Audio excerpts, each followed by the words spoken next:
Good afternoon. You had a good day? Yep. You looking forward to beer?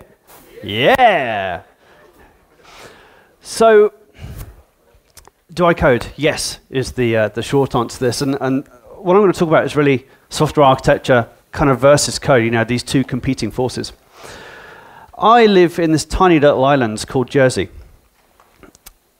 Why? The short and simple answer is I was born there, but it's a really, really nice place to live. Prior to that, I kind of worked in London and moved back to Jersey 6 years ago. And when I moved back to Jersey, one of the things I really enjoyed doing as a child was fishing in the sea. And I would rig up my fishing rod and cast my bait in and try to catch some fish, and I was useless, right? Totally useless. But when I moved back to Jersey 6 years ago, I thought, I'm going to take up fishing again. So I went to a fishing shop, bought some stuff, and I saw these little shiny plastic fish, and they were called fishing lures. And basically, they're for catching things like sea bass. And I never caught a sea bass before, so I thought, well, this sounds really interesting. I'm going to give it a go. So I did, a lot, for about 2 years. And guess what I caught? Nothing. Absolutely nothing. We'll come back to this story later because it's kind of important. To bring this back on topic, I want to talk about software architecture and code, and really I want to talk about the intersection of these two different worlds. Now, when I was talking to some of the guys last night at the speakers dinner, they said, what are you talking about? And I said, software architecture. And they went, oh. I was like, fair enough. And there's this weird kind of perception that software architecture is, big, fluffy abstractions in clouds and things like this. And it's not. It needs to be much more grounded and down to earth. But clouds are important. Who's seen these sorts of diagrams? Yeah.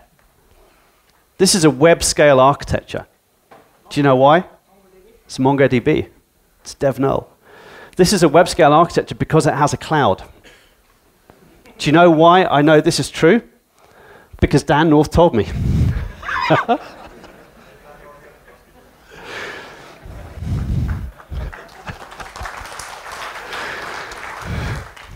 We miss you, Dan.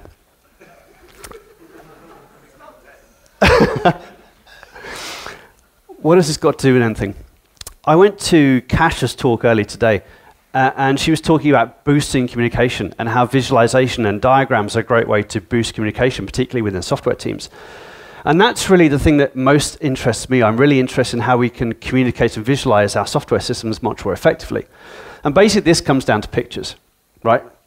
If you grab me a beer afterwards, I will rant on forever about pictures. I love pictures. Pictures are a great way to do things. And this is how we get into this whole thing of, well, what do we draw? Right? If we're trying to communicate and visualize our software systems, what is it we draw? And we can't show everything on a single picture. And when you read those classic architecture books, the really big, scary academic ones, they always talk about views and viewpoints and perspectives. This is Philip Critchton's 4+1 model. It's a logical view and a development view and blah, blah, blah. And there are lots of other models which are basically built upon this same kind of theory. What we're trying to do is we're trying to visualize individual aspects of our system at once. This is kind of complex, though. And one of the things I found progressing through my career is that sometimes the names of these views don't actually make any sense whatsoever. So I've been in meetings with architecture astronauts, and they've argued that there's a difference between a conceptual and a logical view of a system. I'm like, what? Maybe I'm just too dumb to understand that there's a difference. Who uses physical infrastructure here anymore? It's like hardly anybody. So why do we have a physical view? Well, a physical view normally represents the infrastructure. But if we're using cloud or virtualization, then should we have a virtual view? What, do I get my Oculus Rift out and look at my architecture? It's just ridiculous. So these names often don't make much sense. And often what we see from a software development point of view is you've got this kind of logical view of the world, which is quite fluffy, and it's separated from the code. Right, that's the key thing we see here a lot. This makes my head hurt. There are so many different ways we can communicate and visualize and describe and talk about our software, and it just makes my head hurt. Right, my kids eat ice cream really fast, and what happens? brain freeze. Ah! How do you stop brain freeze? Well, you can drink a hot drink beforehand, you can slow down eating the ice cream, or you could just not eat ice cream. Who's got kids here? Try telling your kids not to eat ice cream. Doesn't work, right? So we need to do something different. Let's cheat. Right, so coming back to my fishing story. So picture the scene. I've been fishing for like 2 years, getting up at ridiculously early hours in the morning because apparently fish feed better at sunset and sunrise. Still caught nothing. But I want to catch one of these sea bass because, you know, they're beautiful fish, they're nice to eat, etc., etc. So how do I cheat? Well, I bought a boat, right? I bought a boat for the sole purpose of going fishing for these bass. Now, I should probably clarify what I mean by boat here. You're probably thinking, yeah, 50 feet, nice couple of engines, that sort of thing. Not really. Yellow plastic one.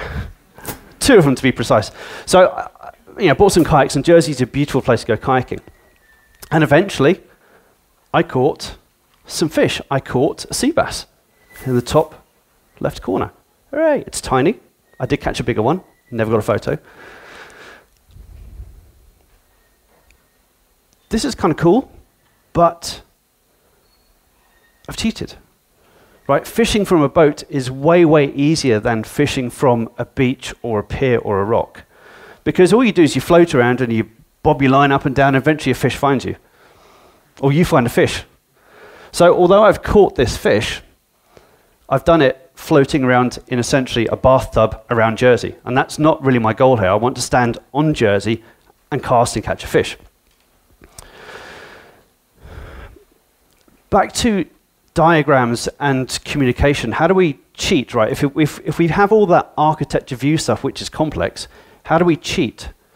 We go to Google, right? So let's go to Google and ask Google what a software architecture diagram looks like. Who's done this?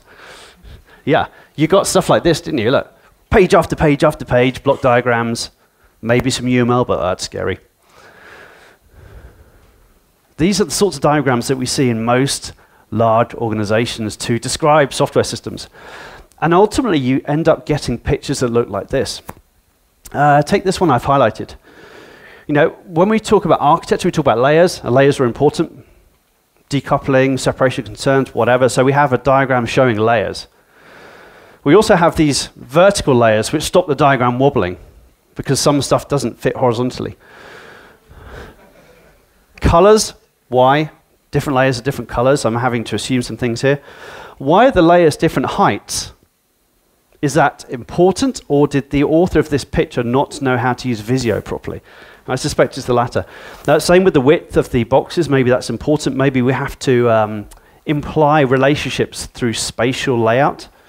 We've got acronyms on here, but guess what, guys? Gradient shading. You can do this in PowerPoint, you can do it in Visio. Brilliant for enterprise architect. I've been helping teams communicate software architectures over the years, and I've discovered that people find this really, really hard. Right? They find it really hard to draw a pitch of their software system. Here's a really nice example. It's probably one of my all-time favorites. It's like an airline route map, the type of thing you get in those magazines on airplanes. The green blob looks important because everything's going to it. It's like, I know, Berlin or Heathrow or Schiphol. We've got different boxes, different lines, colors. This box over here says UI. Says it upside down for some reason, don't know why. Right? We get lots and lots of these types of diagrams. Here's another one. When I was a kid, we had these storybooks. They were choose your own adventure book. You would read from page 1 and read some pages, and then you get to make a choice. Do you go to page 30 or 40? And depending on which page you chose, the story differed. The thing with those books is that you always died and had to start from page 1 again. And this diagram's the same. You know, you start at the top, and you follow the arrows down, and at some point you get to make a choice. Do we go down the fail event, or the complete event, or the reject event? And guess what? You will die looking at this diagram, because you'll end up in the trap.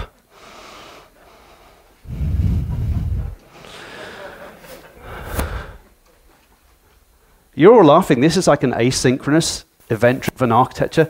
This is what microservices are going to look like in 5 years. Good luck. So, what's the purpose of these diagrams? For me, if I'm doing some upfront design, it's really about answering this type of question. Is this what we're going to build here? And if we're drawing pictures to communicate a system that we already have, the question's flipped around. It's, did we code it that way? And that's really the ultimate thing I'm trying to solve with these pictures. Now, of course, when we look at code, code is the single point of truth, isn't it? Right? Code embodies all of the design decisions and the architecture. But imagine that you inherit a system with 1 million lines of code. Are you going to read all of it? No. There's too much information there. So when we're drawing these pictures, we're using abstraction. And abstraction is a way to let us essentially reason about a complex system. Right? Instead of drawing 1 million lines of code on a picture, we're drawing something less. We're drawing the classes or the components. We're creating some abstractions of the world. And this basically lets us manage that complexity. It lets us keep that software system in our head. And this kind of raises an interesting question. And this is where the tension between architecture and code comes up.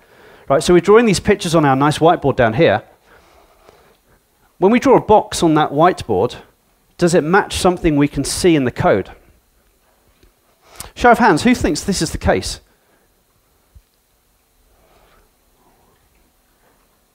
That's a really small number of people. So what you've just told me by implication is you guys might have architecture pictures on your wall and they're meaningless. Right, they're just painting some alternate reality of the world. And one of the reasons I think this is true in a number of cases is because when we're thinking about architecture, quote unquote, we're thinking in terms of chunks, abstractions, components and services and layers and things like this. But when we're writing code, we're not. We're writing classes and interfaces and namespaces and packages and stuff like that. So we have these two separate worlds. Do you notice this sort of thing down here? Usually in layers. Who's doing a layered architecture? That's a whole bunch of people. What's everybody else doing? You're just not doing anything? Is it just a big ball of mud you're creating? There's... Sorry? One big class. Ooh. You need a beer. So, we can talk about layers, and layers are a great way to, chop up a system, for example. This is your stereotypical layer diagram. Presentation business, you drop some stuff in there, wire them together. Lovely. Notice all the arrows go down. Nice, clean dependencies, none going back up. Perfect. Why do we do this? Because the books tell us to. So this is, chapter 1 of a Spring book. Spring's a framework in the Java world. Basically says, this is how Spring's built, this is how you should build your apps. It's layers. You turn the page, it tells you why, which is always nice. You download some sample code, and it gives you a project structure, which basically has layers in it, has folders for layers. You go into Stack Overflow, please, how do I structure my Java project? Here's a way you can do it. Again, layers. You guys are mostly .NET developers, right? Yeah, same, ASP.NET MVC. Sample application, folders, layers, that sort of thing. So a lot of the literature about teaching us these products and frameworks and tools are geared towards this kind of stuff. Should we believe them? That's an interesting question, isn't it? How much wisdom is there in this approach? Right, so back to my fishing story. So I've managed to catch some fish by floating around in a yellow piece of plastic around the sea. And I've not fallen in, and this is all good. But I want to stand on the shore and catch a fish from Jersey. So I bought a book. Right, there's a really awesome book. If anyone's into bass fishing, I know it's unlikely, but if you are, Hooked on Bass is the book for you. It's a fantastic book. It's like 20 or 30 years old, and it tells you lots and lots of information about bass and where they live and how they feed and how they migrate. It doesn't actually tell you how to catch them. It basically says things like, you should go early in the morning or late at night because scientifically this is the best time to catch fish. It tells you about when they feed the most in the season. There's nothing in here that says, if you live in Jersey, go to this spot and cast in that direction and you will catch a fish at 4:30 in the morning. What it does say is lots of kind of Yoda-style advice. And it basically says stuff like this: find the fish and you will catch them. Brilliant! Why didn't I not think of this? If I find the fish, if I can see the fish swimming down here, I increase my chances. Right, this is wonderful advice if you're an expert. I have no idea what it's talking about. And this is kind of what Dan was saying this morning. And also Seb Rose, you know, sometimes we hear advice and it's not suitable for us because we're not at that level of understanding it. There was a really interesting thing in this book I read, and it basically says you should try going bass fishing at different states of tide. So the tide goes in and out, it goes up and down. Now, when I was a kid and I went fishing, I would always go fishing when the tide was high. Do you know why? Because there was water. And in this book, it said you should try going to fish when the tide is low. And I was like, but there's no water. Right? I can stand on a pier and there's no water. It's not going to work. There are no fish living there because it's sand. So you have to kind of battle with all these things. So back to our layered architecture. In the real world, of course, we all know what happens very, very quickly, particularly if you have a team of people. It kind of looks like that. I once did a sketching workshop with a team, and they drew a nice, clean, layered picture and said, this is our architecture. I was like, yeah, show me the code. Different story. I look like this. We've got onions and hexagons and ports and adapters architectures and things like this. You know, it's ways to chop up our system. Whatever way you slice it, these are more or less still layered architectures. And the same things apply. Now, we can maybe draw some of these arrows the other way because we've got dependencies on domain things or whatever, but essentially they're still layered architectures. We're still putting seams or slices or boundaries in our system. And these can still be corrupted, therefore. So should we consider layered architectures as being harmful? Well, maybe we can chat about that over a beer. But this is quite an extreme thing to say. I'm going to flip this on its head. I'm going to say that layers are really, really useful, but maybe layers are simply an implementation detail of something else. And the something else is really about the structural elements of our software. So in other words, when I look at my software, I don't want to see layers. I want to see something else. I want to see building blocks. I want to see modules and services and components and things like this. And really what this comes down to is it's a tension between the organization of the code base and how we think about that code base in our head and on our diagrams. There's lots and lots of work happened in the kind of area around software architecture discipline. And there's a guy called George Fairbanks who's written this book. It's called Just Enough Software Architecture. And he calls this the model code gap. So essentially, when we have our models on our whiteboards, those things don't reflect the code because we're thinking in two different worlds here. And he basically says, well, this is easy to fix. Right, so first of all, why not just merge the model and the code? Who's now scared I'm talking about model-driven architecture? That's a horrendous idea. But what he says instead is, well, we can use an architecturally evident coding style. So in other words, in our code base, when we're talking about components and services and layers and modules, why don't we drop hints into the code base to describe these constructs? You know, through naming standards or packaging standards or things like this.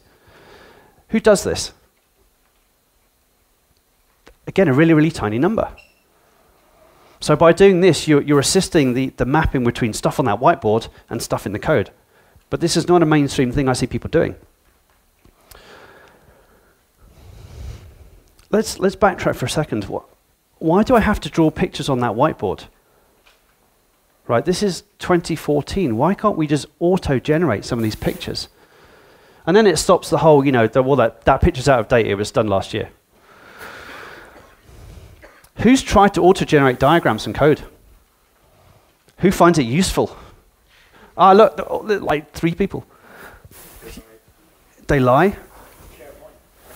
Ooh, I'm not even going to repeat that. SharePoint.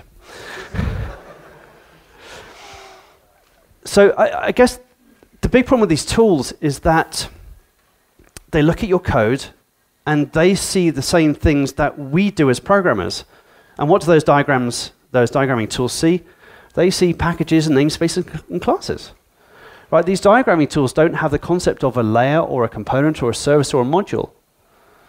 We have to teach these tools what these concepts are, and then it can make sense of our million lines of code. I guess the other thing to say is these diagrams are kind of complicated. Yeah, structure 101, end-depend, lattice, list goes on. These are showing you, package dependency diagrams. They're showing you class dependency diagrams. And guess what? All it says is, you guys have a big ball of mud, deal with it. I'm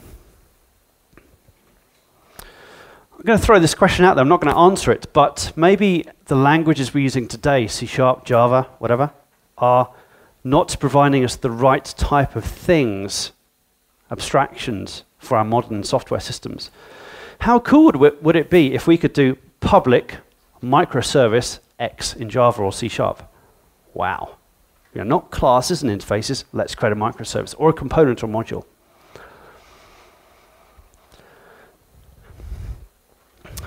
So where am I going with all of this? Are there any answers here? Although this session's called Software Architecture versus Code, as I said at the start, I'm really interested in the intersection between these two things, the tension between them. And if this is not obvious, I'm going to state it explicitly, but if you're drawing pictures, the picture should reflect your code. Do you know why? Because they're useless if they don't. Right? They don't boost communication, they confuse it. And this is where we get onto the interesting question of, well, what should we draw? Should we really be using UML? And my answer is, I don't care. Right, so when I introduce myself to people, I sometimes say I teach people how to draw pictures. That's actually not what I do. And I'll explain why in a second. But what I'm more interested in is I don't care what notation you use, whether it's UML or boxes and lines. What I do care about is that you have a standard set of abstractions, right? A standard way to communicate your ideas and to talk with your colleagues and your teammates. A ubiquitous language for the structure of your software system. Now, this is how I do it. And it's a rather simplified view of the world, but it kind of works for lots of systems. So for me, a software system is made up of a bunch of containers. These things are essentially web applications, databases, file systems, mobile apps, Windows services, etc., etc. Essentially something that you need running in the environment. My containers are made up of components. Now, I know this is a hugely overloaded word, but essentially a component is a bunch of stuff, cohesive stuff with a nice clean interface on top. You can call them services or modules or whatever. And because I mostly build systems in Java and .NET, my components are made up of classes. Right? It's a really nice simple tree structure. It kind of fits most of the systems that I've seen.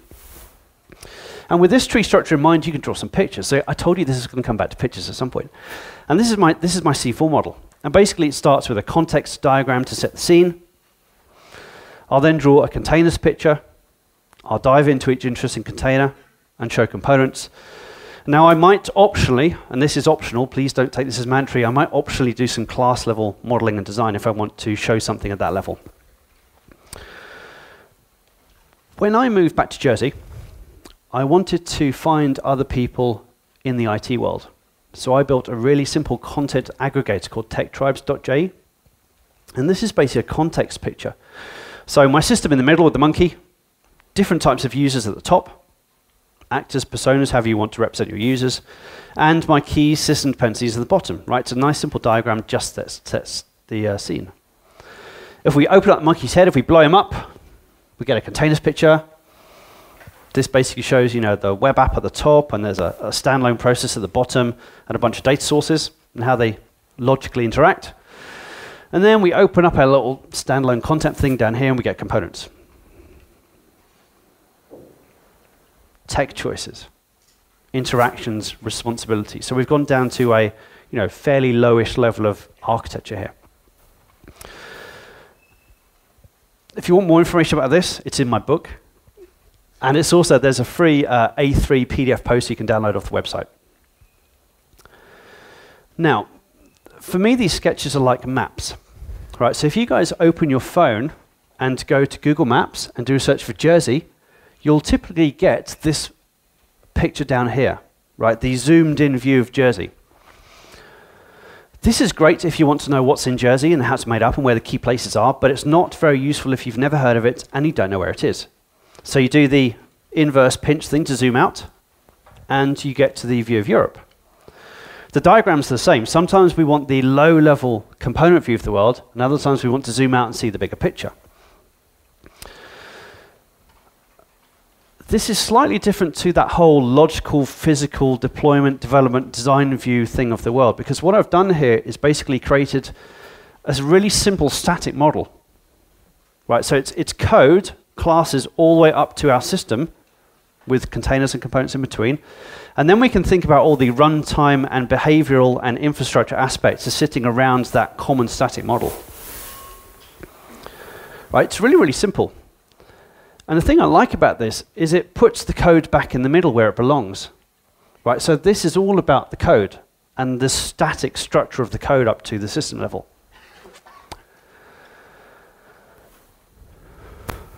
This also has a nice added benefit in that it puts architecture back into the domain of software developers, which is where it ultimately belongs.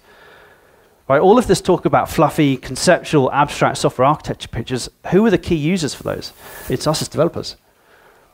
Right, so software architecture should be for developers.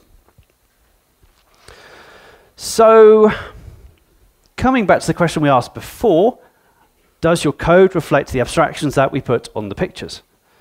If the answer is no, your pictures are pointless. Right, they have a very, very limited shelf life and value.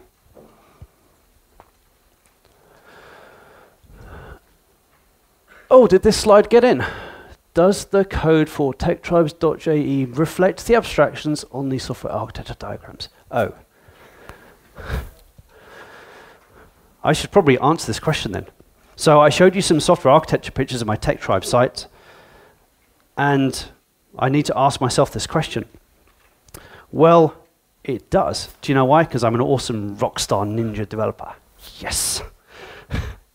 So there's a nice clean mapping between the code and the architecture. You know, you can see things on the architecture diagram, and you can see things in the code. See, I'm awesome. Yay!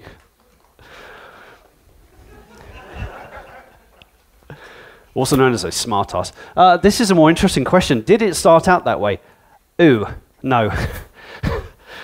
So, you know, I've spoken about this whole architecture code conflict, and although my diagrams match now, they didn't.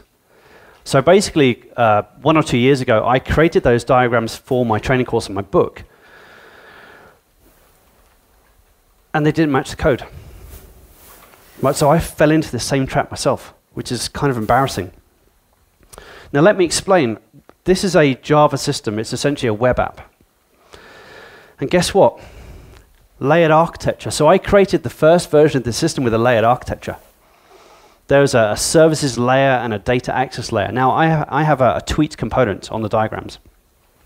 And all it does is it goes to a Mongo database, pulls out tweets for like the last week and shows on the screen.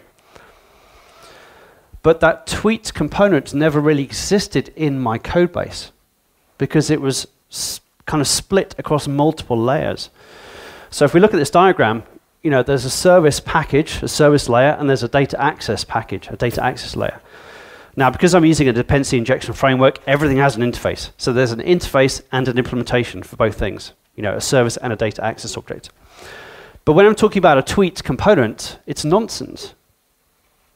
Right? It's an imaginary line around two separate layers joined together.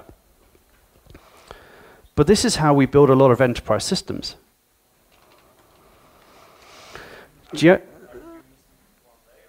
Oh, no, missing one layer. Yeah, there's some stuff which I've kind of missed off for clarity, but yeah, there's more layers up and maybe to side and down as well.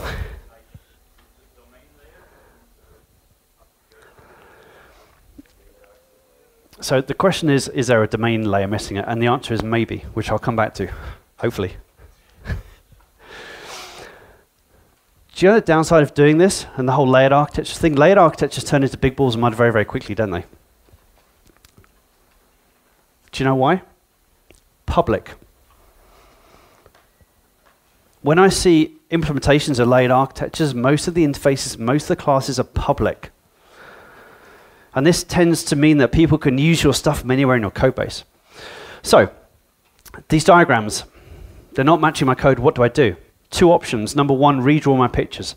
Can't be bothered, it's too complex. Option number two, do some refactoring. So I did some refactoring, and I came up with this. So before I had like a package by layer thing going on, and now I've got a package by component thing going on. Yeah, simple refactoring. Essentially, I've blurred the lines between the two packages, I've merged them together, and everything related to my tweet component is now sitting in one Java package, namespace in C#. Nice, clean interface, which is public, and all of the guts, the internals of that component, are package protected. From a modularity point of view, this is quite nice. You know, we've got a nice private implementation. People don't like this. This jars with people's heads sometimes. And they say things like, well, you had a nice layered architecture there, and now you don't. So if you want to switch Mongo to another NoSQL provider, you have to redeploy the whole app. Well, I had to redeploy the whole app anyway, and I still have separation concerns because my layering's inside my component. So this is what I was talking about before. It's an implementation detail. Testing. Testing's the other reason that people don't like this. Because as developers, we're used to mocking stuff out. So if we want to test something that accesses a database, well, let's mock out the database. This package by component approach makes it a little bit tricky to do that. It's not impossible, but it's a bit trickier. So the answer is to simply just not do unit testing. Now, that bit should be deleted from the video, right? I'm not saying don't do unit testing, but have you guys seen this? It's the whole unit testing is waste, TDD is dead thing. Now, some of it you may agree with, some of it not so much. But it makes some really, really interesting points. So one of the reasons that we do lots of mocking, particularly when we're talking about low-level unit tests, is because, you know, databases are slow. Well, they were 10 years ago, but they're not so slow anymore. So some of these arguments have less influence. The Rails guy, DHS, he jumped on this, and he's like, yeah, unit tests, they affect your design. You know, we're injecting all these things, and it's just horrible. It's affecting the clean design that Rails gives you. I'm not a Rails developer, can you tell? So this is kind of interesting. And I think that there's a tension between modularity and unit testability. And this goes back to the whole layered architecture thing. Because we're plowing lots and lots of public classes into lots and lots of layers, the books are telling us to do lots of unit testing down here at the low level. And maybe that's what's causing our big balls of mud. Maybe that's what's causing us to be really confused about what our system looks like from an architecture perspective. So maybe we shouldn't be doing lots and lots of low-level unit testing. Maybe we should be doing some testing slightly further up the stack.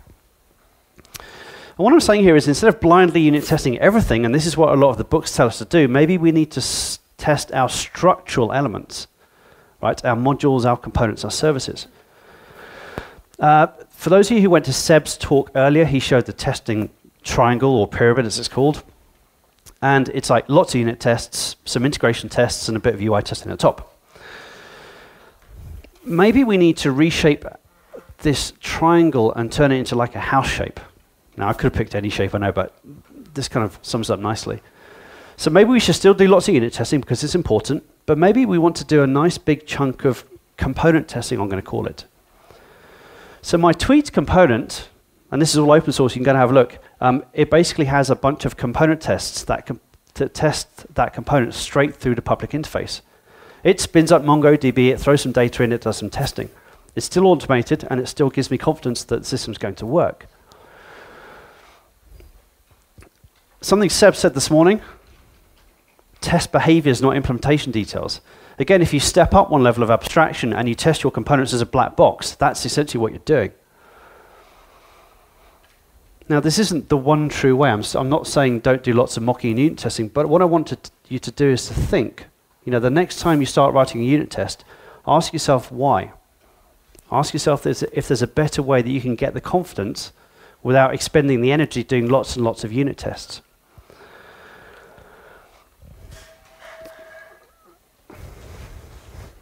Is that beer?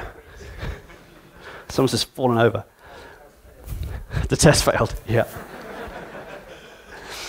So I want to bring all this stuff back together again because, I've talked about architecture versus code and the two worlds not meeting and unit testing, and maybe we should unit test our bigger abstractions, which ties into the architecture view of the world.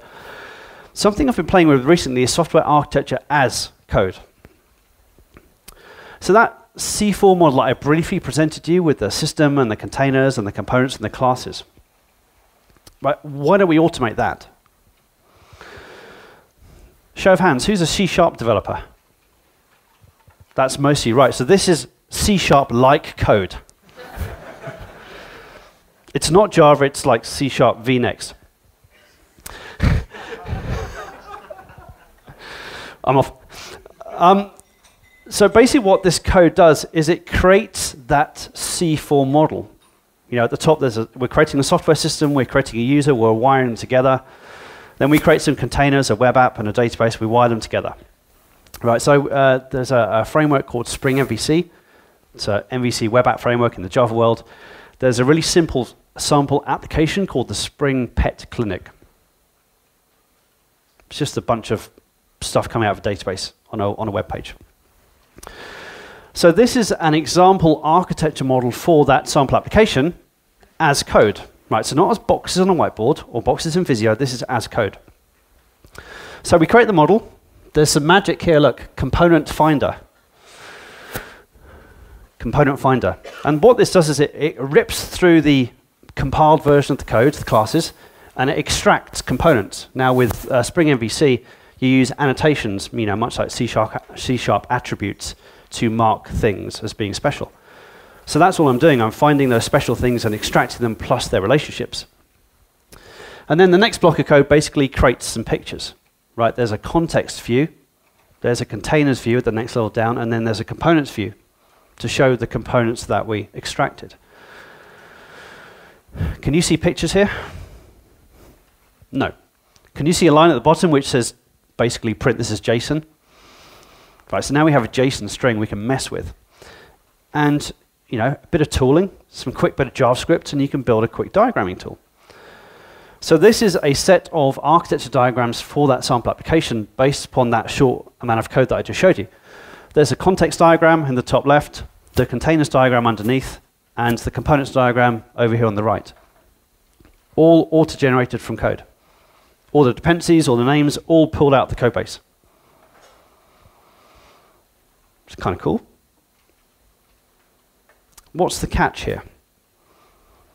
It's a sample application. It's got like 20 classes and I'm showing half of them. So I pointed this little tool I built at my own techtribes system and then drew the picture of what's inside the web application. Guess what it looked like? Yeah. It's horrible. Right? It makes my system look like it's a big ball of mud, but it's actually not that bad. Trust me on this. So all of the boxes around the edge are the web controllers, the thing that the user interacts with, and basically they're using a bunch of shared components in the middle. Now it just turns out if you go to techtribes.je, there's some standard information shown on every page. So every page uses a bunch of shared components. But this diagram is basically useless. Right? It's too complex even for a small system. But it's not a picture. Right? It's a model. And this is one of the things that the unified modeling language was trying to do all those years ago. In other words, it was trying to create a model of the world that we could then do stuff to. So we can write some code. So I wrote some code to basically create one component diagram per controller. And it's really super simple to do because it's in code. And the result is basically a bunch of simpler diagrams. So that's kind of what I've been playing with. This is all a work in progress experiment type thing. But if you go to structurizer.com, there's a bunch of blog posts, and you can use the diagramming tool as well. There is someone's done a C# implementation. The nice thing about this is it brings us again full circle, right? It's put the architecture world back into the hands of us as developers, and we can version control it and things like that. Cool. Right, what's the point of all this? I've got all these kind of different threads going on, and we need to pull them together before we go for beer. The point of all this is that a good architecture enables agility. You know, lots of people are trying to move fast, and they're trying to respond to changes in their business environment. And they can't because they've got big balls of mud. They've got horrible looking systems which are just yuck to maintain. And of course, there are different ways and different architectural styles that we can use here. You know, we've got the big monoliths on one side, quick to build, easy to deploy, but if you want to deploy a small change, you have to do the whole thing again. Monoliths also turn into big balls of mud if you don't look after them. On the other side, we got the microservices, cool kid on the block. Right, we can build these in any language, we can deploy them separately, scale them independently, lots and lots of good things about microservices. But guess what? They're more complex to build. Right, there's lots more moving parts that we have to take care of. The thing I love about the IT world, it's either one of those or one of those, right? There's nothing in the middle at all, nothing to see here. Except there is, right? We can still build structured monoliths. So my techtribes system is essentially a monolith with components inside it, in-process components with nice clean interfaces. And this brings me on to my closing statements, right? So if you find it hard to build a structured monolithic system, microservices are not going to help, because the design thinking needed to create a structured monolith is exactly the same for microservices. You know, it's about separation of concerns and boundaries and responsibilities and that kind of thing. And my fear here is that we're basically going to create distributed big balls of mud, and I do not want to go and fix those things in 5 years. There's a lot of hype involved in microservices. Right? People are jumping on them because they think they're the new shiny cool kid on the block. And we shouldn't blindly copy what everybody else is doing, right? Because we're all doing different things. I need to finish my fishing story. So I bought this book, and I read it twice, because I didn't understand it the first time. It's not a technical book either. And I would go around Jersey, and I would see people fishing. And they were just casting their little plastic fish into sea, and we're reeling them back. And I could go for a walk and see people catch these bass, and it was really annoying. And I was trying to do what they were doing. I was going to the same spot at the same time of day. Nothing. And then it occurred to me, what this book's trying to tell you to do is to go and explore, to experiment. Right? It's saying, here's a bunch of information. You need to narrow down the variables and see what works in your environment, given the weather and the wind and the tide and all that stuff. And eventually, through a lot of practice, I caught my first sea bass by standing on the rocks and casting out and not bobbing around Jersey in a yellow plastic bathtub. Hooray. This took like 4 years. One fish, 4 years. I am not kidding. Now, the problem with me catching a fish is that, well, I have a wife and 2 children. So when I show them the photo, guess what they want to do? They want to catch one as well. I'm like, oh no. This is like another 12 years of pain going to happen or something. But we have a different type of fish in Jersey called the wrasse, and it's fairly easy to catch following the same sort of principles. So I took them fishing. Now, they don't care about what the fish eat and when they feed. They just want to catch a fish quickly. So in order to teach my family how to catch a fish, I have to distill all the stuff I've learnt and imagine that they are in that beginner's mind, the thing that Dan was talking about this morning. And they caught some fish as well. But you have to, in order to teach them, you need to pitch the message at the level that's appropriate to them. So this is the journey to mastery that Dan started with the very, very first thing this morning. Do you like this photo of my wife? She's so about to fall in the sea. We only realized that after we took the photo. We're like, whoa, that was a bit close. So, my closing comments here are really a number of different things. Number one, think about how to align your architecture view of the world with the code. Because a nice, simple, explicit mapping between these two worlds makes it easier to explain your system to your fellow developers, it makes it easy to maintain your system, and it makes it easier to do architectural refactorings. Right? If you know what you've got and where you want to go to, it's a simple transformation process. Assist with conversations, collective ownership of the code, etc., etc. If you're working on a system right now, and it's hard to explain or hard to change and it's not agile, change it.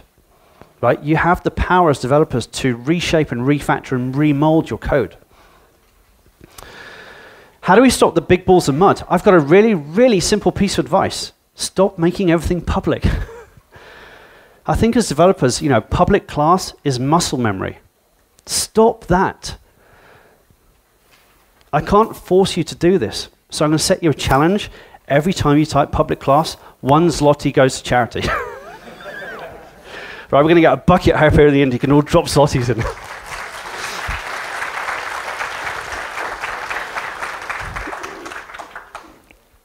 Thinking. Right, this is all this is about. We need to think more as developers. There's no single right answer to any of this. We need to discover our own path from, you know, beginner to mastery. Whether it's diagrams, architecture, code, tests, unit testing, TDD. My simple piece of advice to you is very, very simple. Just think. Enjoy the party. Thank you very much.